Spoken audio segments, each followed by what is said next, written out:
They say every family has its secrets. Ours came crawling out from under a parked car right after my world flipped, literally. Helen believed in routine. Every Sunday, same park, same bench, same lecture to her husband about keeping an eye on the stroller. The day the world spun off its axis began so innocently, so unbearably normal, that the memory itself felt like a bad joke. That morning Helen had even made pancakes, the kind her mother called the only reason to stay married. She dropped a blueberry on the floor. Their golden retriever, Max, had snatched it up before the baby could even notice. Life felt manageable, organized, painfully mundane. Tom, her husband, scrolled through emails as they strolled down Sycamore Lane, pushing baby Lucy ahead. Helen lectured as usual. She didn't even register the tone anymore. Maybe he'd stop ignoring her if she threw the phone in the duck pond, she mused. It happened faster than memory could catch up. The front wheel of the stroller caught a stone, Lucy's bottle flew one way, the stroller spun, and then, nothing but screaming tires and Helen's own heart thundering in her ears. The world funneled down to a single, paralyzing sight. The empty sidewalk and a faint pink sock poking out from under the rusty Volvo's bumper. Helen's legs locked. Tom froze. By some dark punchline of fate, only Max reacted, darting forward, bristling, barking with the ferocity of a junkyard dog. Later, Helen would replay every second in obsessive detail. The shrill barks, the wild scramble, Max's jaws closing on Lucy's blanket and dragging her into daylight, to the shriek of onlookers. The silence afterward was unreal. Time stopped. Strangers gawked, whispering. The stroller teetered, wheels spinning like a roulette. Tom dropped to his knees. Helen cradled Lucy, sobbing and shaking. Only Max, panting, stood steady as stone, as if he just fetched a tennis ball. And then the first injustice. A woman in a neat beige coat, the kind Helen would have killed to own 10 years ago, shook her head in disgust. Where were her parents? The woman snapped. You let your baby end up under a car? Maybe the dog should be watching her instead. Helen wanted to bite back, to scream that it wasn't fair, that you can do everything right and still lose in an instant. But the words stuck, like too old bread. And as the ambulance wailed in the distance, Helen realized this was only the beginning. Her family's quiet fractures were about to split wide open. The real danger wasn't behind them, but crawling out from under that car with their baby right in front of the whole town. To be continued. What happened in the aftermath revealed scars deeper than anyone expected. You won't believe how quickly a family can unravel when the cameras stop rolling. How do you say thank you to the one who saved your child when you're not even sure you can forgive the ones who almost lost her? Max became a celebrity overnight. Local news called him the golden hero. Someone left dog treats on their porch. But behind closed doors, Helen felt the air grow colder by the hour. She wished the world could see the mess behind the headlines. Tom's mother, Lorraine, arrived with her special brand of support, sharp as vinegar. You know, Helen, in my day, we didn't let babies near the curb. Not even with a dog. She pinched Lucy's cheek, as if assessing her for flaws. Helen held her tongue. Every word from Lorraine felt like a paper cut. She could still hear that stranger's voice, "Where were the parents?" echoing through her skull like a bad pop song. Tom went silent. He'd gone from dopey husband to ghost. He slept on the couch, blaming his back, but Helen knew it was easier to face insomnia than her. Max, the only hero in sight, limped that evening. Helen crouched next to him, brushing his fur, whispering what she couldn't say aloud. I wish I was more like you. Quick, loyal, unflinching. But the real wounds surfaced at dinner. Lorraine clucked her tongue at Helen's casserole, muttering something about underseasoned and overcooked. Tom scrolled his phone, avoiding eye contact. Lucy gurgled in her high chair, blissfully ignorant of the quiet war zone. Then Lorraine dropped the bomb in her trademark gentle voice. Tom, darling, are you sure you can trust her with Lucy after what happened? Helen's fork hit the plate. The room went still. Tom looked from his mother to his wife, his mouth working silently. The shame cut deeper than anything the car could have done. Max nudged Helen's hand under the table. For a moment, she was grateful for the dog, the one family member who demanded nothing but love and a scrap of chicken.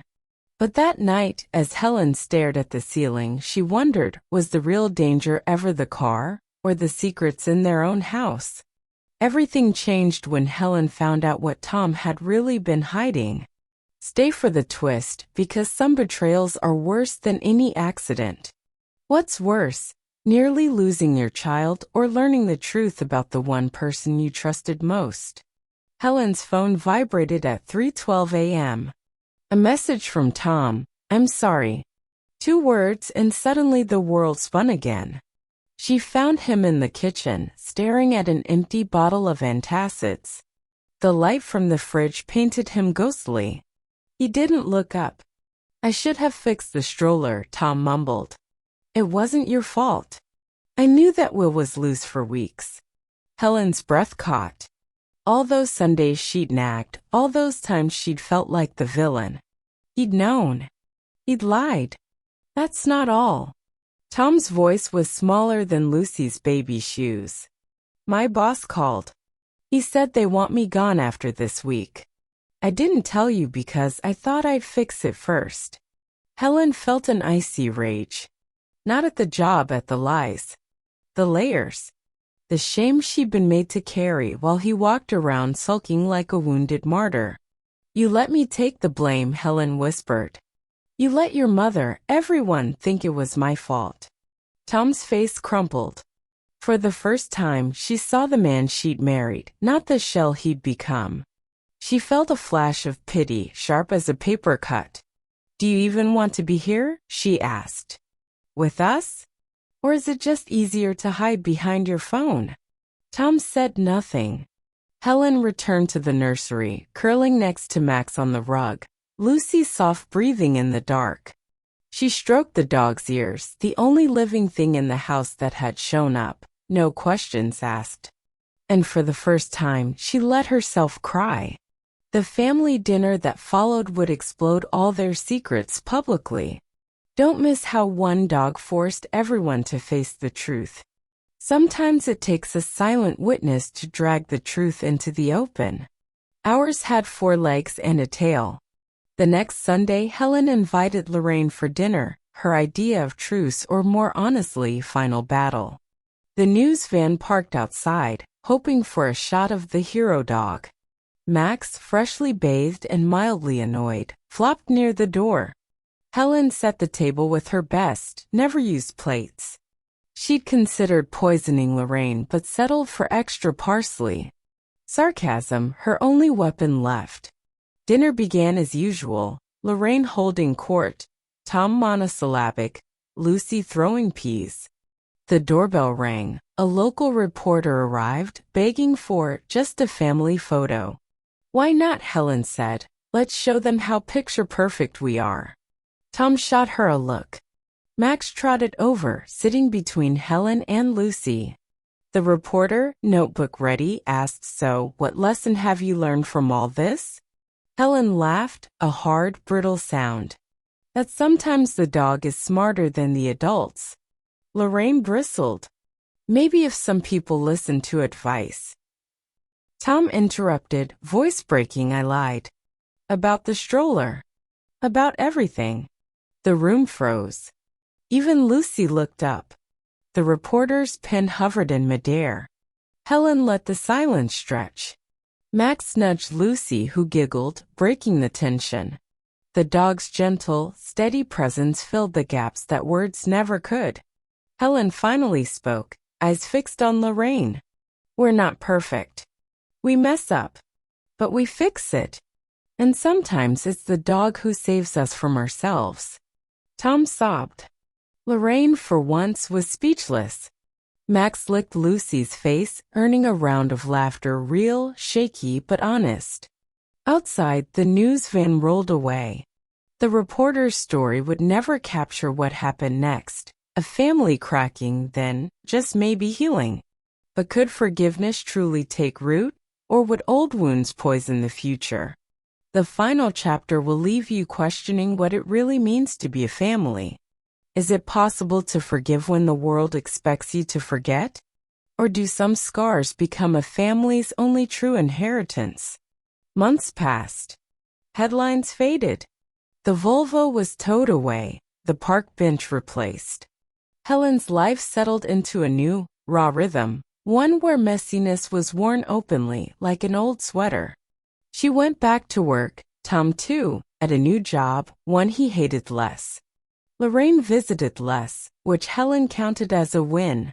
Lucy grew bolder, chasing Max from room to room. The stings remained, but they dulled. At night, Helen sometimes still heard that stranger's voice, "Where were her parents?" But it felt less like a judgment, more like a warning. She had let the world see her cracks, it hadn't destroyed her. One evening, Helen sat in the yard, watching Max chase fireflies. Lucy tumbled after him, giggling, a blur of baby and dog and summer grass. Tom joined her, 2 mugs of lukewarm tea in hand. They sat in silence, not holding hands but not needing to. "I'm sorry," Tom said again. This time it felt real. Helen nodded, not ready to forget, but willing, finally, to forgive. "Next time," she said, "let's let the dog drive." They both laughed, loud and true, startling Max and Lucy into a fresh round of chaos. Because family, Helen realized, isn't the story you tell others. It's the mess you clean up together, the disasters, the betrayals, the wild rescues by golden retrievers, and the grace you find in the aftermath. And sometimes it takes almost losing everything to finally see what you have. What if the real test isn't surviving disaster but living with each other afterward? Spring came too early, almost as if winter simply gave up, worn down by all the family squabbles. This time, Helen allowed herself a small luxury, an entire day with no news, no dinners for guests, no pressure to be the perfect mother. The morning was pure chaos. Tom forgot to turn off the iron. Lucy wrapped herself in a roll of toilet paper, and Max, feeling very much like a person, broke into the box of cereal right on the sofa. Helen stood in the middle of this circus and thought, is this our new normal? Or have I just lost control of everything? An old friend, Marcia, dropped by for coffee but ended up staying for dinner and a full-blown confession. Apparently, after the heroic dog story, most of Helen's acquaintances kept their distance, as if fear or envy had seeped into the very walls of their home. "They're saying you guys are always on the edge," Marcia said, stirring her sugar. "Like disaster just follows you everywhere." "Let them come take a tour," Helen shot back. "We've got it all, fights, tears, and a dog with a medical degree." That evening, she made a decision. If everyone thought their life was a soap opera, why not turn family dinners into her own private theater? She called Tom and Lucy to the table. Even Max got his bull closer to the action. But conflict found its way back in. Tom had forgotten to pick up Lucy from daycare, and Helen didn't even notice. "Some days, neither of us has it together." "Sometimes I feel like I'm worse than the dog," Tom muttered into his hands. "The dog doesn't spend all night in Zoom calls." Helen shot Max a look, and he sighed as if in agreement. That night, Helen realized, living after a disaster is harder than surviving it.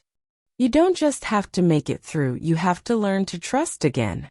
In the next chapter, a chance encounter with a stranger will put everything in perspective and uncover a new family secret. How much can you trust a stranger, especially when she knows more about your family than you do? On Sunday, Helen took Max and Lucy for a walk. Tom stayed home to fix the door, translation, to hide from the world. In the park, a woman in her 50s, rubber boots, the face of someone who knows everything about everyone, caught up to them. "Are you the one with the golden hero?" she asked. Depends which story you've heard, Helen replied, cautiously smiling. The woman introduced herself as Molly, a former nanny for kids in the next block. She leaned in, lowering her voice. I saw everything that day. The boys were pushing your stroller up and down the hill before the accident. Helen froze. All this time, she blamed herself, Tom, the wheel, fate, anyone. But it turned out it was some neighborhood boys racing the stroller around the park.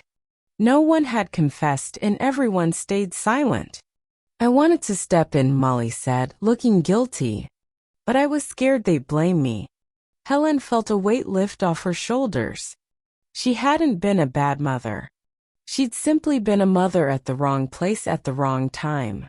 That evening, Helen told Tom about the encounter. For the first time in ages, he looked her in the eye.